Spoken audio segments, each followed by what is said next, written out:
Hello বন্ধুরা, কেমন আছো সবাই? আশা করি সবাই ভালো আছো। আমিও খুব ভালো আছি। চলে এসেছি দারুণ একটা ভিডিও নিয়ে। ভিডিওটা সবাই শেষ পর্যন্ত দেখো কিন্তু। আজকে করব রুই মাছ পেঁপে আলু দিয়ে পাতলা ঝোল। চলো শুরু করা যাক ভিডিওটা। প্রথমেই পেঁপে আলু কেটে নিয়েছি। এখানে রুই মাছ কেটে ধুয়ে পরিষ্কার করে নিয়েছি। আর নিয়েছি গোটা জিরে, একটু রাঁধুনি, হলুদ, লবণ, সরিষার তেল। আমার যা যা উপকরণ লাগবে আমি সমস্ত কিছু গুছিয়ে নিয়ে নিয়েছি। চলো এখন রান্নাটা শুরু করা যাক। প্রথমেই দেখো কড়াই বসিয়ে দিয়ে কড়াইতে তেল দিয়ে দিয়েছি। আর মাছগুলোই লবণ হলুদ মাখিয়ে এদিকে আমার তেলটা গরম হয়ে গেছে। তেলের ভিতর মাছগুলোকে ছেড়ে দেব। এপিট ওপিট সুন্দর করে ভেজে নেব মাছটাকে। মাছ ভাজা আমার একদম রেডি। এখন আমি নামিয়ে নেব। মাছ ভাজা তো হয়ে গেল। এখন কড়াইতে আরও তেল রয়েছে, ওর ভিতরেই কেটে রাখা পেঁপে আলুটাকে দিয়ে দেব। একটু নেড়ে চেড়ে নেব।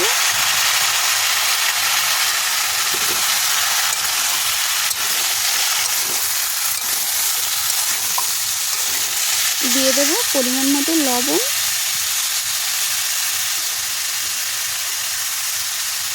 পরিমাণ মতো হলুদ, আর একটু কাঁচা লঙ্কা পেস্ট করে দেব। কাঁচা লঙ্কাটা আমার পেস্ট হয়ে গেছে।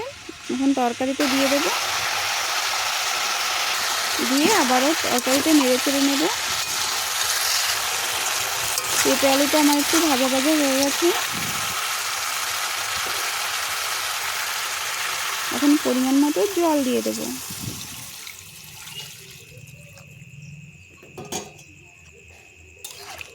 একটু নেড়ে চেড়ে নিয়ে ঢাকা দিয়ে রাখবো।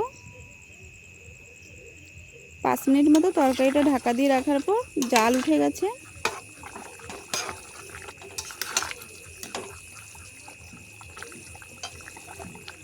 এখন ভেজে রাখা রুই মাছগুলোকে দিয়ে দেব তরকারিতে।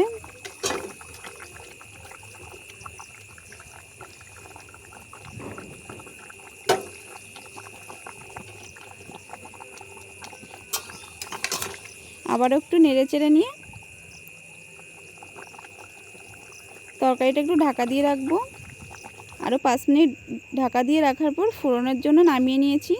শুকনো খোলায় একটু গোটা জিরে আর একটু রাঁধুনি ভেজে নিয়ে নামিয়ে নিয়েছি। এখন কড়াইতে দিয়ে দেব একটু তেল। তেলটা গরম হয়ে গেছে। এখন একটা তেজপাতা দিয়ে দেব, আর একটু গোটা জিরে, আর একটু গোটা রাঁধুনি।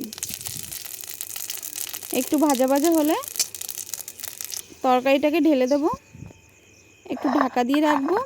এদিকে ভেজে রাখা রাঁধুনি আর জিরেটাকে পেস্ট করে নেব। জিরেটা আমার পেস্ট হয়ে গেছে।